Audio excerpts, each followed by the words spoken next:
Shalom. Shalom. Apa kabar? Luar biasa. Bukan biasa di luar ya. Luar biasa. Saudara, tadi pagi saya berbicara tentang indera rohani, yaitu tentang telinga rohani. Dan siang ini saya akan melanjutkan dengan indera rohani yang lain. Jadi saya berharap saudara bisa membeli kasetnya yang pagi tadi, supaya itu memperlengkapi setiap kita. Amin. Saudaraku, indera rohani itu penting untuk kedewasaan kita. Kitab Ibrani berkata bahwa seseorang menjadi dewasa diukur daripada indranya yang terlatih. Nah, kata indra di situ artinya indera rohani. Ya. Mari kita buka di dalam Matius pasal yang ke-6 ayat 22 dan 23. Tadi saya berbicara tentang telinga rohani, siang ini saya berbicara tentang mata rohani atau penglihatan rohani. Matius 6 ayat 22 dan 23, saya akan bacakan. Mata adalah pelita tubuh. Jika matamu baik, teranglah seluruh tubuhmu. Jika matamu jahat, gelaplah seluruh tubuhmu. Jadi, jika terang yang ada padamu gelap, betapa gelapnya kegelapan itu. Perhatikan, saudara. Mata itu menjadi penentu.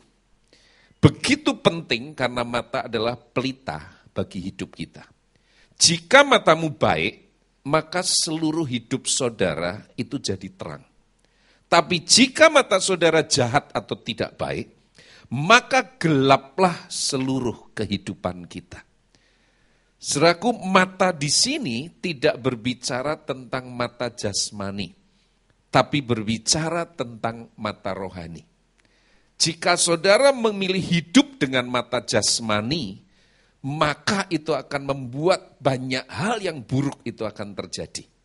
Tapi jika saudara memilih untuk hidup dengan mata rohani, maka saudara akan bertemu dengan keajaiban dan berkat dari janji-janji Tuhan di dalam firman-Nya. Amin. Hidup dengan mata rohani itu penting sekali, saudara. Karena mata itu menentukan sebuah pilihan dalam hidup. Ya. Saudara tahu bahwa manusia yang pertama jatuh dalam dosa, itu bukan karena makan buah pengetahuan baik dan jahat, tidak. Tetapi karena melihat. Jadi waktu Hawa sebelum makan buah itu, Alkitab berkata Hawa melihat buah itu. Waktu Hawa melihat, buah itu sedap kelihatannya dan menarik pengertian hati. Dari melihat, lalu Hawa memetik buah itu, lalu Hawa makan buah itu. Setelah itu dia tawarkan kepada suaminya yang ada bersamanya, Adam juga makan, jatuhlah mereka berdua di dalam dosa, sehingga mereka diusir keluar dari Taman Eden. Dan dosa masuk ke dalam dunia. Jadi saudaraku, dosa dimulai bukan dengan makan buah itu. Tapi dosa dimulai dengan melihat. Hidup melihat, saudara, itu menentukan sebuah pilihan. Seandainya Hawa dan Adam melihat dengan mata rohani, mereka nggak akan makan buah dari pohon pengetahuan baik dan jahat. Tapi mereka akan makan dari buah dari pohon kehidupan. Karena letak pohon kehidupan dan letak pohon buah pengetahuan baik dan jahat, saudara, itu letaknya itu berdekatan. Tapi kenapa yang dipilih oleh manusia pertama adalah buah pengetahuan baik dan jahat? Dan itu membuat mereka jatuh dalam dosa karena mereka hidup dengan mata jasmani. Mereka tidak hidup dengan mata rohani. Itu sebabnya Rasul Paulus berkata, hidup yang kami jalani adalah hidup yang dengan lebih memperhatikan yang tidak kelihatan dibandingkan memperhatikan yang kelihatan. Kenapa? Karena Paulus memberi alasan yang kelihatan itu sementara. Tapi yang tidak kelihatan itu kekal. Jadi ingat, mata atau penglihatan itu menentukan pilihan. Ya. Tindakan seseorang, keputusan seseorang, apa yang dilakukan oleh seseorang, ternyata itu banyak dipengaruhi oleh penglihatan di alam yang berbeda, yaitu di imajinasinya. Imajinasi itu adalah mata rohani. Ya. Nah, mata itu menentukan sebuah pilihan. Kita berhutang kepada seorang ilmuwan, sehingga kita bisa menikmati cahaya lampu dan sebagainya. Nama ilmuwan itu adalah Thomas Alva Edison. Ilmuwan ini sampai hari ini masih tetap diakui sebagai ilmuwan yang terbesar dengan penemuan-penemuan terbanyak dalam sejarah hidup manusia. Ya. Tapi tahukah engkau saudaraku bahwa Thomas Alva Edison yang begitu luar biasa penemuannya, ketika dia masih kecil dan duduk di bangku sekolah tingkat dasar, ya, gurunya menyerah untuk mendidik dia. Kenapa? Karena Thomas terlalu bodoh.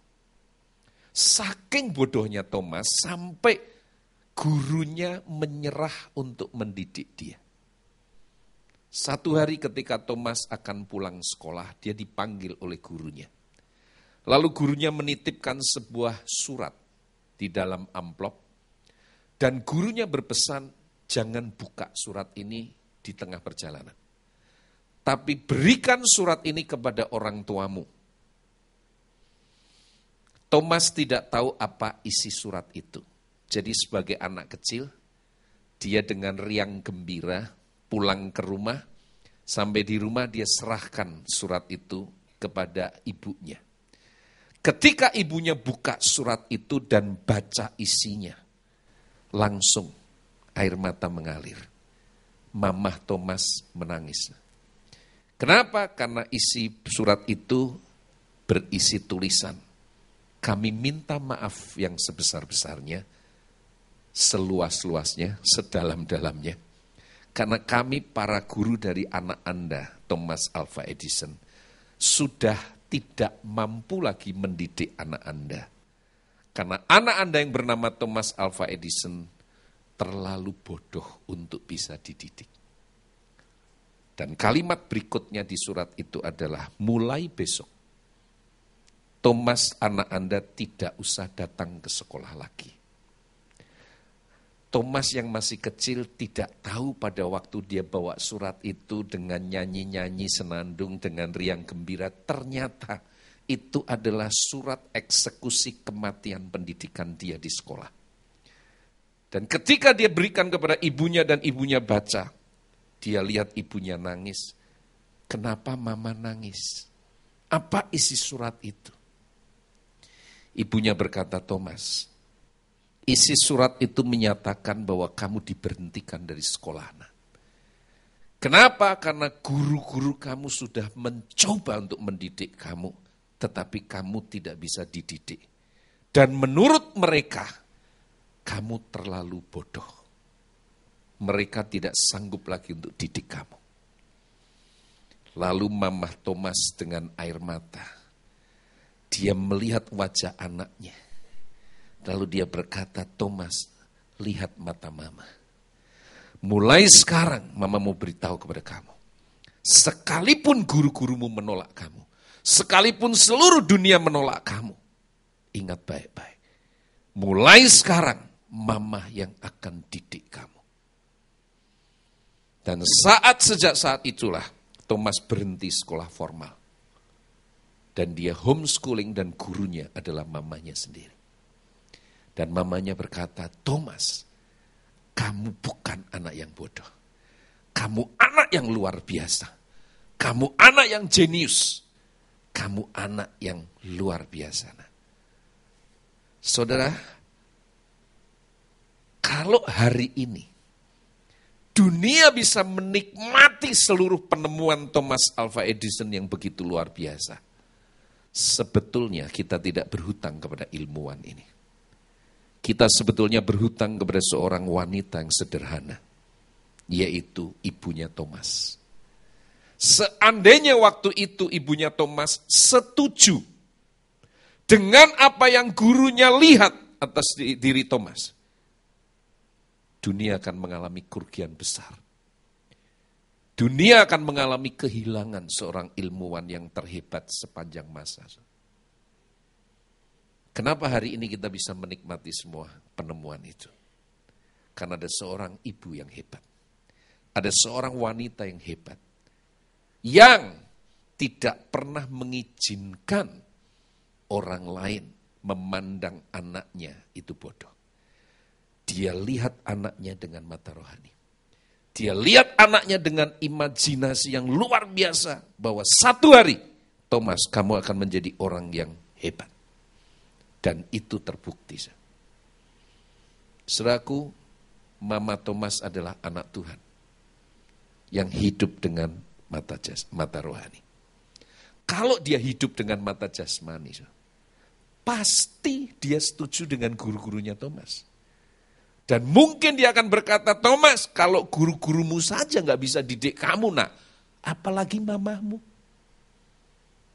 Jadi mulai sekarang lebih baik duduk diam di rumah, bantu mama, bantu papa, kerja. Untung itu nggak terjadi. Penglihatan rohani mengubah segalanya. Amin. Saudara tahu negara Singapura? Itu negara kecil, negara kota. Luasnya sangat kecil, tapi sekarang menjadi salah satu negara yang paling disegani di dunia karena negara makmur dan negara maju. Tapi tahukah engkau sudah bahwa negara dengan moda transportasi yang terbaik di dunia ini dulunya adalah negara yang sangat miskin. Dulunya adalah negara dengan angka kriminalitas yang sangat tinggi. Karena waktu Singapura masih bergabung dengan Malaysia, pemerintah Malaysia itu kalau buang preman itu ke daerah Singapura. Itu jadi tempat orang buang preman, penjahat semua di situ. Angka kejahatannya tinggi, angka kriminalitas tinggi. Zaman itu Lee Kuan Yew, pemimpin pertama Singapura, kalau mau mendapatkan air bersih, dia harus jalan sekian kilometer dari rumahnya, timba air, bawa pulang air bersih. Sedemikian miskinnya. Ya, sedemikian angka kriminalitas luar biasa tinggi. Tapi tahun 65, ketika Singapura memisahkan diri dari Malaysia, Singapura berdiri sebagai sebuah negara mandiri yang merdeka. Indonesia merdeka tahun berapa? 1945. 20 tahun lebih awal dan lebih cepat dari Singapura merdeka. Tapi sampai hari ini kita belum menjadi negara yang makmur dan maju. Tapi Singapura hanya dalam waktu yang singkat menjadi negara makmur. Menjadi negara yang hebat. Singapura itu nggak punya sumber daya alam loh. Makanya waktu ada SARS atau flu apa itu, virus itu, Changi sepi saudaraku, wah mereka panik luar biasa. Kenapa? Karena kalau tidak ada orang luar negeri datang ke Singapura, kasih devisa sama negara itu pasti bangkrut, kolaps. Kenapa? Nggak punya sumber daya alam, nggak punya sumber daya laut. Bangun negaranya aja pakai pasirnya Indonesia, ya kan? Semua diimpor dari Indonesia, saudaraku. Waduh, saudara. Tapi negara kecil ini begitu hebat. Apa yang terjadi? Awal mula ketika Lee Kuan Yew memimpin Singapura tahun 65, dia melakukan satu pekerjaan yang sepertinya sepele, tidak berarti. Ternyata itu bisa merubah segalanya. Apa yang Lee Kuan Yew lakukan? Dia cetak kartu pos banyak-banyak. Lalu dia sebarkan kartu pos itu kepada masyarakat di Singapura untuk dibagikan gratis. Saat itu Lee Kuan Yew terobsesi dengan negara Swiss yang maju. Lalu di kartu pos yang dia cetak, dia taruh gambar gedung-gedung pencakar langit. Di kartu pos itu dia Dia taruh gambar taman bermain anak di tengah kota yang begitu nyaman. Di gambar itu kelihatan anak-anak kecil begitu aman, riang gembira main saudaraku dengan taman yang bagus. Ya. Lalu di kartu pos itu ditaruh gambar perguruan tinggi yang mewah dengan perpustakaan yang begitu hebat saudaraku. Dia taruh gambar-gambar saudaraku semua yang menunjukkan ini negara maju. Lalu dia sebarkan kartu pos itu ke seluruh masyarakat Singapura. Lalu kemudian dia berpidato. Gambar yang Anda lihat di kartu pos yang Anda terima, itu adalah negara Singapura. Sekian tahun yang akan datang. Jadi mari mulai sekarang, kita lihat ini. Taruh di dalam pikiranmu. Taruh di dalam imajinasimu. Dan mari kita bergandengan tangan. Bekerja keras untuk mencapai apa yang Anda lihat di kartu pos ini. Jadi itu ternyata sebuah kunci. Lee Kuan Yew memasukkan sesuatu di dalam imajinasi masyarakat Singapura. Dan gambar-gambar ini saudaraku nancap di dalam imajinasi mereka. Sehingga mereka walaupun memulai dengan garis start yang miskin dan angka kriminalitas kejahatan tinggi, tapi yang mereka lihat bukan apa yang ada di depan mata, tapi yang mereka lihat adalah visi yang jauh ke depan. Dan tahun 2000, Singapura menjadi salah satu negara sukses di dunia. Kehebatan negara ini ternyata ditentukan oleh masyarakatnya yang mampu melihat jauh ke depan. Jadi ingat, mata menentukan pilihan. Penglihatan menentukan pilihan.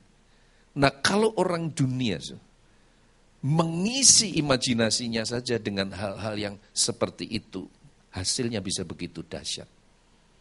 Harusnya anak Tuhan mengisi imajinasinya dengan firman, dengan janji Tuhan, dengan kebenaran. Harusnya lebih dahsyat. Amin. Ingat, mata menentukan sebuah pilihan. Hidup memperhatikan yang tidak kelihatan, lebih daripada memperhatikan yang kelihatan, kata Rasul Paulus. Di Alkitab ada satu contoh yang menyedihkan tentang kehidupan seseorang yang disebut orang benar. Awalnya begitu diberkati, tapi akhir hidupnya sangat menyedihkan. Kenapa? Karena hidup dengan mata jasmani. Nama orang itu adalah Lot. Dia adalah keponakan Abraham. Waktu Tuhan panggil Abraham keluar dari Ur Kasdim dan Abraham meninggalkan segalanya untuk mengikuti panggilan Tuhan, Lot ikut panggilan Abraham itu. Nah, karena Abraham diberkati sepanjang perjalanan imannya itu membuat Lot kecipratan berkat juga yang luar biasa. Sampai satu hari, tempat di mana mereka tinggal bersama sudah tidak memadai lagi, karena berkat Tuhan yang begitu banyak, begitu besar. Dan Abraham cinta damai. Jadi dia berkata, Lot, daerah di mana kita tinggal sudah tidak memadai lagi untuk berkat Tuhan. Sementara aku dan kamu ini kerabat. Tidak baik kalau berselisih atau bersengketa. Gembala ternakku dengan gembala ternakmu sudah sering bertengkar rebutan makanan ternak. Sepertinya kita harus berpisah. Lalu Abraham menawarkan sebuah pilihan. Kamu boleh pilih dulu Lot.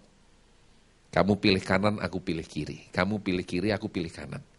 Kamu pilih kanan kiri, aku pilih yang lain. Ya.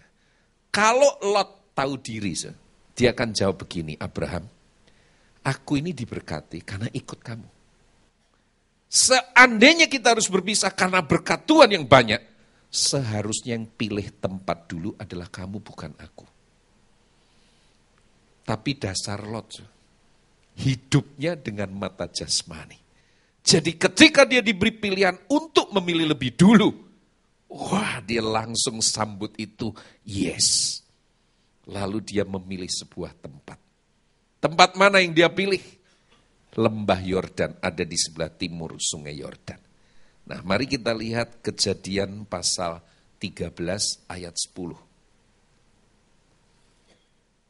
Kejadian 13 ayat 10. Lalu Lot melayangkan pandangnya dan dilihatnya lah. Ini bicara penglihatan Lot. Lalu Lot melayangkan pandangnya dan dilihatnya lah bahwa seluruh lembah Yordan banyak airnya. Seperti apa? Taman Tuhan. Seperti taman Tuhan. Kalau dikatakan seperti taman Tuhan beneran enggak? Bukan, hanya seperti. Ini aspal, asli tapi palsu. Oke, KW3. Ya. Seperti taman Tuhan, seperti tanah Mesir sampai ke Soar. Hal itu terjadi sebelum Tuhan memusnahkan Sodom dan Gomora, ayat 11. Sebab itu Lot memilih baginya seluruh lembah Yordan itu. Kenapa Lot menjatuhkan pilihan untuk seluruh lembah Yordan? Karena apa yang dia lihat. Lot memilih karena melihat. Ingat, mata menentukan sebuah pilihan. Penglihatan akan membuat saudara memilih apa yang saudara lihat. Dan Lot melayangkan pandangnya dan dilihatnya seluruh lembah Yordan. Itu subur luar biasa. Jadi dia sudah membayangkan dia tinggal di sana dan dia akan segera jadi kaya raya. Dia jatuhkan pilihan itu, tapi dia tidak mau tahu bahwa di lembah Yordan itu tinggal penduduk Sodom dan Gomora. Yang kejahatan seksualnya, penyimpangan seksualnya, itu begitu menjijikkan. Sehingga membuat Tuhan marah dan menghancurkan kota dan penduduk itu. Sebelum LGBT sekarang marak, ini kaum LGBT yang pertama di dunia. Dan kalau ada yang mengatakan demi human right atau persamaan hak manusia, kita mendukung LGBT. Orang itu harus baca Alkitab. Tuhan saja marah. Oke? Tapi Lot nggak mau tahu tentang hal itu. Dia tetap pilih untuk tinggal berdampingan dengan penduduk yang hidup dalam dosa yang mengerikan itu. Memang untuk sesaat Lot jadi kaya. Tapi itu nggak lama. Karena setelah itu Lot dan keluarganya harus meninggalkan tempat itu. Tuhan utus malaikat. Lot berlambat-lambat, malaikat seret tangannya, saudaraku, segera pergi meninggalkan tempat itu. Lot, istri dan kedua anaknya harus lari meninggalkan kota itu. Sayang, istri Lot menengok ke belakang dan menjadi tiang garam. Kenapa istri Lot menengok ke belakang? Kenapa? Karena dia tidak rela. Seluruh kekayaan yang begitu besar habis dalam waktu sekejap. Sehingga dia menengok ke belakang dan jadi tiang garam. Pertanyaan berikutnya, siapa yang ngajarin istri Lot mata duitan? Siapa? Ya Lot suaminya. Lot karena hidup dengan penglihatan jasmani. Nilai itu juga yang dia ajarkan dan wariskan kepada keluarganya. Dan saudara mau tahu akhir hidup Lot? Mengerikan. Lot tidak hanya kehilangan istri, tapi setelah itu Lot diperkosa oleh 2 anak perempuannya. Sangat mengerikan. Jadi 2 anak perempuan kakak beradik kasih minum anggur sama Lot sampai mabuk. Disengaja. Setelah mabuk diperkosa bergantian. Ini yang namanya pemerkosaan berencana. Karena ada pembunuhan berencana, saudaraku, pasalnya berat, ya kan? Ini pemerkosaan berencana. Saudara. Dan 2 anak perempuan Lot hamil. Hamil dari mana? Hamil dari Lot. keluarlah anak mereka yang sekaligus cucunya Lot. Jadi Lot itu punya cucu kandung yang sekaligus anak kandung. Itu mujizat di akhir zaman. Hebat ya, anak kandung tapi juga cucu kandung, saudara. Mengerikan loh, saudara. Kita sering mendengar berita tentang bapak tiri perkosa anak tiri. Bapak kandung perkosa anak kandung. Sampai hamil, masa depannya rusak, hancur. Tapi saudara pernah dengar berita enggak? Atau lihat televisi? Ada anak kandung perkosa bapak kandung. Bergantian lagi kakak beradik, saudara. Saya enggak pernah dengar, saudara. Tapi di Alkitab ada. Dan bukan hanya ada, tapi menimpa satu keluarga yang disebut oleh kitab Petrus. Lot adalah orang benar. Ternyata akhir hidup orang benar bisa begitu menyedihkan.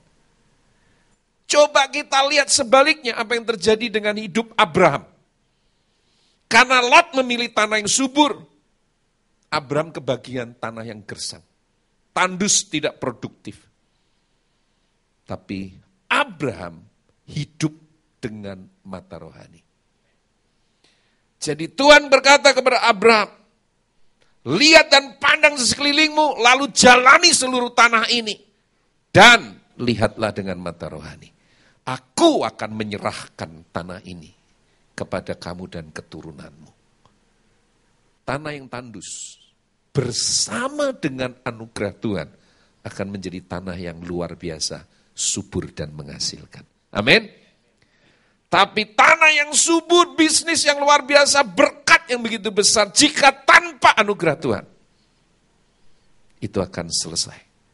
Dan akan berakhir dengan kesedihan. Dan akhir hidup Abraham ditulis di Kejadian 24 ayat awal. Abraham ketika sudah tua, dia diberkati di dalam segala hal. Perhatikan, Abraham gak hanya diberkati soal materi, tapi Abraham diberkati di dalam segala hal. Siapa yang rindu diberkati dalam segala hal? Amin. Saya rindu, saudaraku. Jadi jangan salah bahwa berkat Tuhan itu bisa berlaku untuk seluruh aspek hidup kita. Diberkati dalam segala hal. Apa yang membuat perbedaan antara hidup Abraham dan Lot, dan akhirnya akhir hidup mereka juga berbeda. Karena Abraham hidup dengan mata rohani, tapi Lot hidup dengan mata jasmani. Jika matamu terang, jika matamu baik, teranglah seluruh hidupmu. Jika matamu jahat, gelaplah seluruh hidupmu. Saudaraku, wanita pertama di perjanjian lama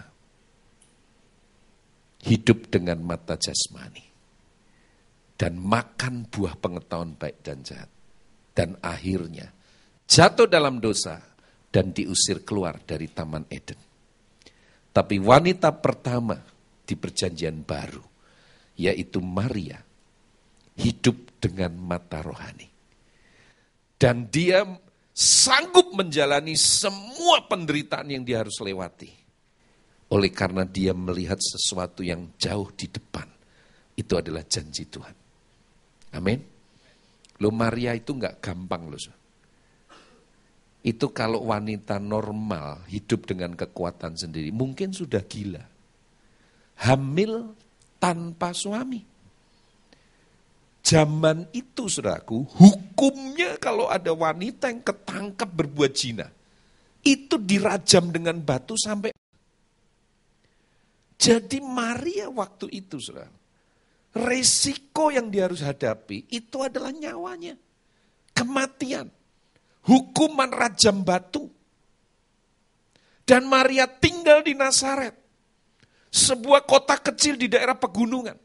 Yang waktu itu diperkirakan oleh sarjana Alkitab penduduknya hanya sekitar 800 orang. Kota kecil atau desa di pegunungan. Dan saudara tahu kalau hidup di desa, Apa yang terjadi atas satu keluarga, itu seluruh desa pasti dengar, betul nggak? Nggak ada yang tersembunyi. Beda dengan hidup di kota metropolitan seperti saudara di Jakarta. Tetangga persis sebelah saja ngalami apa, saudara nggak tahu. Betul kan? Tahu-tahu ada keramaian, oh meninggal. Gitu. Oh masuk rumah sakit. Oh begini, begitu saudaraku. Nggak tahu, padahal persis sebelah rumahnya. Tinggal lompat pagar, masuk. Tapi di desa nggak kayak begitu, saudara. Jadi apa yang terjadi atas Maria tidak bisa disembunyikan. Tidak bisa ditutup-tutupi. Dia cuma bisa tutupi berapa hari setelah itu semua tahu. Maria berhadapan dengan resiko kehilangan nama baik. Maria berhadapan dengan sebuah konsekuensi. Bahwa tunangan yang sangat dia cintai yaitu Yusuf pasti akan ceraikan dia. Dan memang kenyataannya seperti itu. Tapi gara-gara malaikat datang sama Yusuf nggak jadi ceraikan. Maria punya risiko kehilangan masa depan. Dan itu adalah pertaruhan hidup dan matinya Maria. Dia akan kehilangan nyawa. Kematian ada di depan mata. Hukuman rajam batu. Tapi Maria sanggup melewati itu semua. Bukan karena dia wanita sakti, bukan. Tapi karena dia hidup dengan mata rohani. Dia melihat bahwa apa yang difirmankan kepada dia dan apa yang ditulis oleh firman, itu adalah janji Tuhan. Itu ya dan amin. Saudaraku, seluruh isi Alkitab ini adalah ribuan janji Tuhan. Tapi janji ini hanya bisa digenapi di dalam hidupmu dan hidupku jika saudara menanamkan janji ini di dalam hidup saudara untuk selalu saudara lihat dengan mata rohani. Makanya Daud berkata setiap hari, setiap pagi, aku menyimpan janjimu dalam hidupku supaya aku tidak berdosa. Ya. Saudara, apa yang ditaruh di dalam imajinasi akan menentukan semuanya. Ya. Dan itu berbicara tentang mata rohani. Kalau orang dunia mengisinya dengan hal-hal yang hebat dan jadi hasil yang hebat. Seharusnya anak Tuhan mengisi imajinasinya dengan kebenaran. Dengan firman, dengan disiplin. Supaya apa yang dia lihat melampaui apa yang dia lihat dengan mata jasmani. Amin. Kami tadi waktu break berdiskusi di ruang Maha Kudus di sebelah sana. Ruang pembicara maksudnya. Itu ruang Maha Kudus. Nah, banyak makanan maksudnya. Nah, kami berdiskusi tentang New Age Movement. Dan saya mau beritahu pada saudara, New Age Movement itu sebetulnya dasarnya adalah firman. Metode yang mereka lakukan meniru firman, meniru Alkitab. Orang disuruh di depan cermin dan berkata, membayangkan, mengimajinasi, lalu mengucapkan pengakuan. Kamu sukses, kamu kaya, kamu akan naik jet pribadi, kamu akan punya kapal pesiar pribadi. Gitu.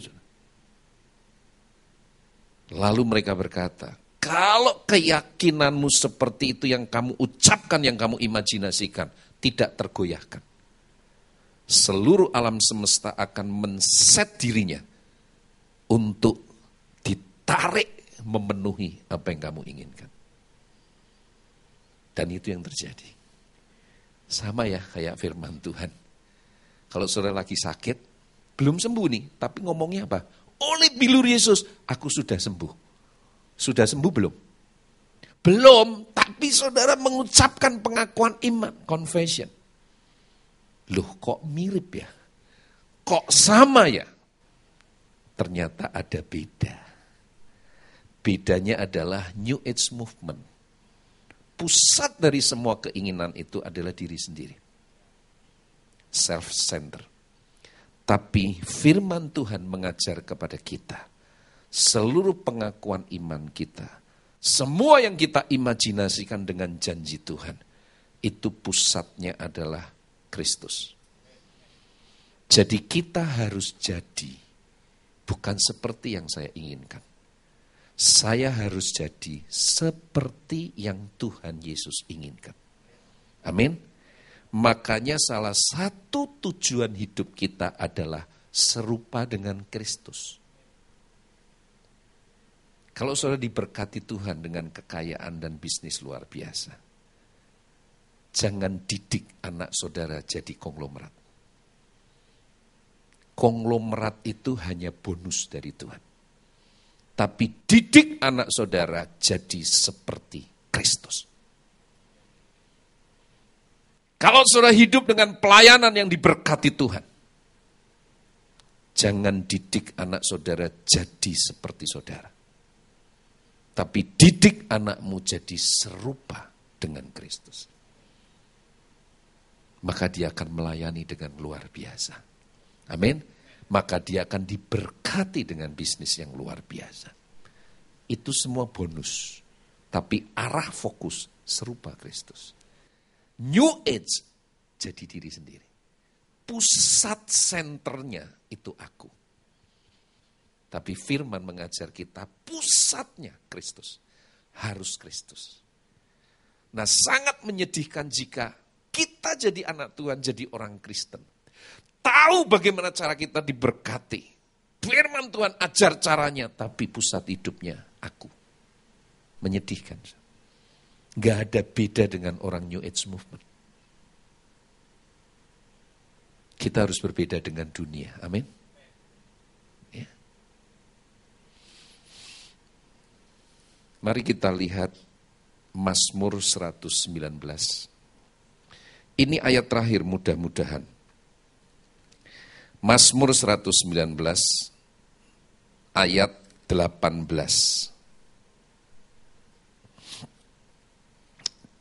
Singkapkanlah mataku supaya aku memandang keajaiban-keajaiban dari Tauratmu. Saya ulangi, singkapkanlah mataku, ini doa Daud. Ini kerinduan hati Daud setiap hari. Tuhan, singkapkan mataku Tuhan. Supaya aku memandang keajaiban-keajaiban dari Taurat-Mu. Ini enggak bicara tentang mata jasmani. Ini bicara tentang mata rohani. Ini berbicara tentang apa yang kau isi di dalam imajinasi hidupmu.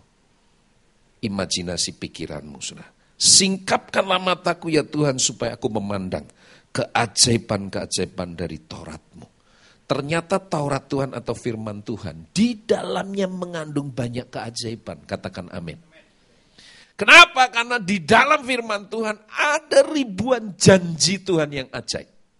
Ada ribuan janji Tuhan yang dahsyat. Tapi semua keajaiban firman, keajaiban janji Tuhan hanya bisa engkau alami kalau matamu disingkapkan. Amin. Hiduplah dengan mata rohani lebih dari mata jasmani. Caranya dengan mengisi imajinasi pikiranmu dengan firman setiap hari dengan disiplin. Anak saya yang pertama kuliah di kedokteran UGM. Dia diterima lewat jalur prestasi tanpa tes. Sekarang dia semester 6. Tahun lalu dia menyatakan keinginannya untuk pertukaran pelajar. Saya tanya, kamu pengen kemana nak? Ke Eropa. Karena ilmu kedokteran di sana maju. Saya berkata, kamu percaya bahwa Tuhan itu mendengar doa? Percaya, Bi. Kamu percaya bahwa Tuhan itu bisa pimpin kamu pergi ke Eropa untuk pertukaran pelajar? Percaya, oke. Kalau kamu percaya nak, baca firman tiap hari. Berdoa setiap hari. Lalu masukkan di dalam imajinasimu bahwa satu hari kamu akan ke Eropa untuk pertukaran pelajar. Untuk bisa pertukaran pelajar sampai ke negara Eropa, seorang siswa harus menyisihkan ribuan siswa yang lain. Karena itu ada seleksi dari perguruan tinggi setempat, lalu dilanjut seleksi regional, lokal, dilanjut seleksi nasional, baru dilanjutkan lagi ada seleksi internasional. Baru bisa pergi ke tempat yang dituju untuk pertukaran pelajar. Nah, tahun lalu dia menginginkan Eropa yang saya minta. Dia melihat itu dengan mata rohani. Caranya bagaimana? Taruh di imajinasi pikirannya firman Tuhan terus dan janji Tuhan. Tahun lalu dia dapat pertukaran pelajar. Tapi ke Brasil. Dia datang sama saya dan konsultasi. Dia tanya, Pi gimana? Aku dapat Brasil. Saya tanya ulang sama dia, kamu kepingin kemana? Eropa. Terus selama ini yang kamu doakan, kamu renungkan firman, kemana? Eropa, Pi. Oke, kamu percaya? Bahwa kamu kalau melihat Eropa, kamu akan berangkat ke Eropa? Karena itu janji Tuhan. Percaya, Pi? Oke. Kalau kamu percaya itu, hiduplah dengan penglihatan rohani itu. Tolak yang Brasil ini. Berikan kesempatan kepada temanmu yang lain untuk berangkat ke Brasil. Lalu saya berkata kepada dia, nak, kalau kamu betul-betul taruh ini di penglihatan rohanimu, taruh ini di dalam imajinasimu, Papi mau katakan kepada kamu, tahun depan kamu pasti akan ke Eropa. Dan saya berkata kepada dia, kita uji sama-sama. Apakah tahun depan kamu ke Eropa atau tidak? Dan ketika saya sedang khotbah hari ini di sini, di depan saudara, dia sedang ada di negara Eropa untuk pertukaran pelajar. Waktunya nggak lama, kira-kira 1,5 bulan. Dia berangkat akhir Juni kemarin, saya lepas dia dari Malaysia, dan dia berangkat ke Ceko. Dia pilih kota Praha, ibu kotanya Ceko. Tapi Tuhan tidak taruh dia di Praha. Dia justru diterima di sebuah kota kecil, namanya Pilsen. 1,5 jam perjalanan naik mobil dari Praha. Tapi di kota kecil ini, dia mendapatkan mentor seorang dokter spesialis dan profesor yang menemukan pengobatan pertama di dunia tentang tumor di ginjal. Dan saya berkata kepada dia, nak, kamu tahu cara Tuhan bekerja jauh melampaui apa yang ada di dalam otak kita yang kecil. Tapi yang penting, kamu hidup tidak dengan mata jasmani. Kalau kamu hidup dengan mata rohani, kamu melihat itu sebagai janji Tuhan dan kamu pegang teguh, kamu akan melihat keajaiban. Sama seperti Daud, singkapkan mataku Tuhan, supaya aku memandang keajaiban-keajaiban dari Tauratmu. Saya mau tutup dengan satu kesaksian. Boleh? Masih mau dengar? Hah? Kalau enggak apa-apa, selesai. Pulang kasih. Karena waktu saya tinggal 2 menit. Tapi saya akan minta waktu 7 menit dengan saudara. Ya, saudara, ada seorang istri yang hidupnya betul-betul diperlakukan tidak baik oleh suaminya. Dia punya beberapa anak, saudara. Tapi perlakuan suami sejak menikah, punya anak 1, punya anak 2, punya anak 3, perlakuannya terus buruk. Suaminya anak orang kaya, pemilik hotel. Dan suaminya diberikan tanggung jawab oleh orang tuanya untuk mengelola hotel. Tapi tahu nggak? Tidak pernah istrinya diberi uang untuk nafkah. Dan istrinya bekerja keras banting tulang demi untuk bisa menghidupi anaknya dan menyekolahkan anaknya. Jadi ternyata hidup dengan suami yang anak orang kaya belum tentu enak. Ya. Hidupnya menderita. Itu masih nggak apa-apa. Tapi ada penderitaan lain yang lebih dari itu, yaitu perlakuan buruk dari sang suami. Suaminya nggak cuma kasar dan main pukul, ringan tangan. Bukan ringan tangan bantu pekerjaan rumah, bukan saudara. Tempeleng dia, tampar dia saudaraku, tendang dia, injek dia. Tapi yang lebih dari buat dia paling menyakitkan adalah kata-kata kasar dari suami.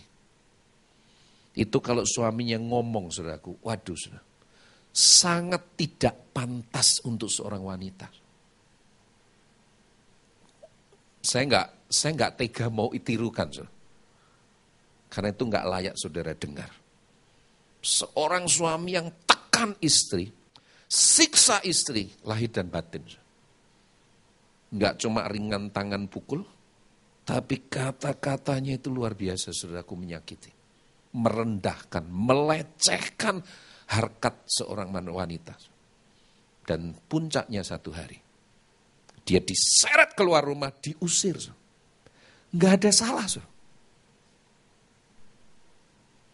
Diusir. Padahal istrinya menafkahi anak-anaknya dengan kerja, serabutan apapun dikerjakan. Akhirnya dia mencoba bertahan, diseret, tetap disuruh pergi. Akhirnya dia pergi, saudaraku, dengan bawa 3 anak. Dia sewa satu rumah gak jauh dari rumah saya. Saya dengan istri sering melayani, bawa makanan untuk mereka, dia dan anak-anaknya. Dia kalau pergi pagi, antar anak sekolah, dia ambil sepeda motornya.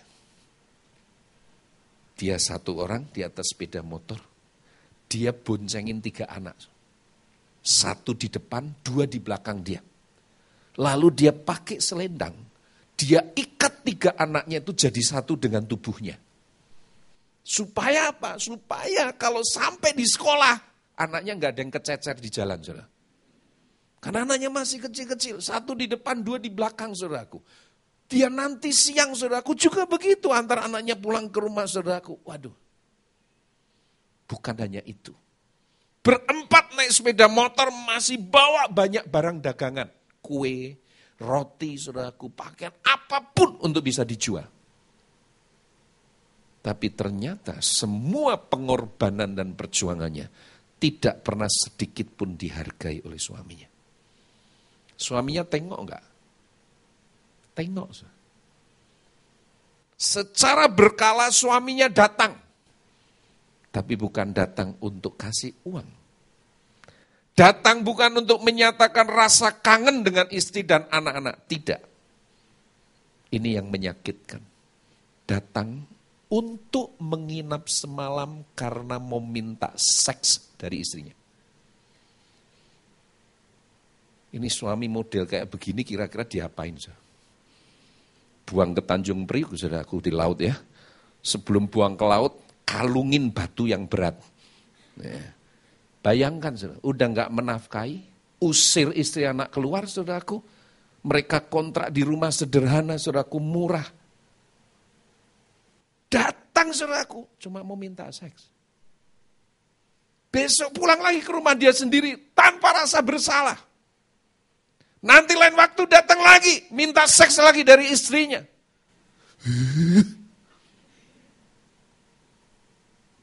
Tapi yang saya kagum, istrinya tidak pernah kutuki suaminya. Istrinya nggak pernah begini, Tuhan, kapan dia ke neraka? Istrinya nggak pernah doa sumpahin suami. Dia doa berkati suami. Kalau suaminya datang, dia berlaku sebagai istri sebaik-baiknya. Suaminya datang minta seks, dilayani. Suaminya pulang pergi dengan begitu saja, tanpa terima kasih, tanpa permisi. Dia tetap doakan suami. Wanita hebat ini hidup dengan mata rohani. Kalau dia hidup dengan mata jasmani, maaf, sudah jadi gila. Pasti dia nggak sanggup dan dia tidak tahan dengan kehidupan dan perjuangannya. Setelah beberapa tahun sewa rumah, suaminya berubah pikiran. Ambil lagi si istri sama anaknya balik ke rumahnya. Tinggal sama mertua. Nah, mertuanya perlakuan sama menantunya sama jahatnya kayak suaminya. Sudah tua, sudah bau tanah, kok ya masih jahat sama menantu. Satu hari mertuanya yang jahatin dia kena stroke. Saudara kalau jadi menantunya gimana kira-kira? Haleluya. Gitu kan saudaraku. Tuhan ini stroke sebentar lagi selesai. Ini sekarang koma, bentar lagi titik. Gitu kan saudaraku. Tapi saudara tahu, ketika mertuanya kena stroke lalu lumpuh saudara. Mulutnya merah gak bisa ngomong. Gak bisa buang air besar, buang air kecil. Semua dilakukan di ranjang. Tahu gak siapa yang rawat? Menantunya yang dijahati. Siapa yang bersihkan kotorannya? Siapa yang mandikan dia dan lap tubuhnya? Menantunya. Dia lakukan dengan penuh kesabaran dan kasih. Apakah perlakuan yang seperti itu membuat mertuanya jadi baik? Enggak. Dibersihin, walah saudaraku, sudah mau nyaris titik aja kok masih begitu saudaraku. Tapi yang luar biasa, dia gak pernah sumpahi suaminya, dia gak pernah sumpahi mertuanya. Dia doakan, dia berkati. Hidup dengan mata rohani. Dan satu hari, terjadilah sebuah peristiwa. Peristiwa yang sangat mengejutkan sekaligus menyedihkan. Si istri tiba-tiba kena stroke. Dan masuk rumah sakit 2 minggu. Tubuhnya lumpuh separuh. Tidak bisa ngomong dengan jelas. Tidak bisa lagi naik motor untuk cari uang. Menafkahi anaknya. Tapi 2 minggu setelah dirawat di rumah sakit. Pulang ke rumah dalam kondisi cuma bisa diranjang. Mungkin saudara akan berkata, Tuhan, lengkaplah seluruh penderitaan wanita ini. Mau menderita kayak apa lagi, saudara? Tapi dengar apa yang saya mau saksikan pada saudara. Pulang dari rumah sakit, orang yang merawat sang istri, yang membersihkan kotorannya di atas ranjang, yang menuntun dia untuk berjalan perlahan-lahan, yang mengantar dia terapi ke rumah sakit, itu adalah suaminya. Dan sejak sang istri sakit, suami yang mengantar jemput anak sekolah. Dan suaminya melakukan merawat sang istri dengan penuh kasih sayang dan kesabaran. Kalau orang dunia melihat sudah diperlakukan jahat, menderita luar biasa, kena stroke lagi lumpuh separuh tubuhnya. Selesailah sudah dunianya. Ternyata Tuhan membalikkan keadaan. Tuhan izinkan si istri sakit, sampai gak bisa ngapa-ngapa, di situ Tuhan rubah sang suami. Satu hari saya pergi ke pelayatan, di rumah duka, saya ketemu dengan sang suami. Karena dulu saya juga melayani dia, tapi tengilnya luar biasa. Anak orang kaya tapi hidup di luar kebenaran. Wah, petantang-petenteng. Saya nasihati, saya jauh lebih tua dari dia. Saya nasihati itu, wah dia tantang-tantang saya, saudaraku. Saya kalau enggak lihat istrinya, enggak kepengen lagi ketemu nasihati dia. Tengilnya luar biasa. Tapi di rumah duka itu dia ketemu saya. Dia datangi saya. Dia jabat tangan saya. Apa yang dia katakan? Pak Suyono, terima kasih buat doa-doanya dan nasihatnya selama ini. Buat saya dan keluarga saya. Saya berkata kepada dia, saya sudah dengar perubahan hidup kamu dan apa yang kamu lakukan sekarang dengan istrimu. Kamu merawat dia dan mengasihi dia. Dia datang tanpa istri karena istrinya masih sakit. Jawab dia begini, Pak, terima kasih. Tapi tolong tetap doakan saya, Pak. Supaya saya bisa menjadi suami yang baik. Dan papa yang baik buat istri dan anak-anak saya. Hidupnya berubah total. Kenapa? Karena sang istri melihat dengan mata rohani. Sekarang istrinya sudah mulai pulih keadaannya. hampir sudah sempurna, sudah bisa naik motor lagi. Datang ke rumah saya tanya, gimana kamu sekarang suamimu? Wah, dia jawab dengan senyum-senyum, jos kok, luar biasa. Ya, saya berkata, semuanya karena Tuhan. Iya, untung waktu itu saya nggak pernah sumpahi suami. Untung waktu itu saya tetap pegang janji Tuhan. Saudaraku, hiduplah dengan mata rohani. Maka saudara akan menemukan keajaiban firman. Dan saudara akan bertemu dengan kedahsyatan janji-janji Tuhan. Amin. Hiduplah dengan mata rohani lebih dari mata jasmani. Isi imajinasi pikiranmu dengan firman Tuhan, disiplin setiap hari. Dan peganglah janji Tuhan dan alamilah janji Tuhan. Amin. Dengan indera rohanimu yang kau pertajam, engkau akan mengalami pertumbuhan dan kedewasaan. Mari kita semua bangkit berdiri.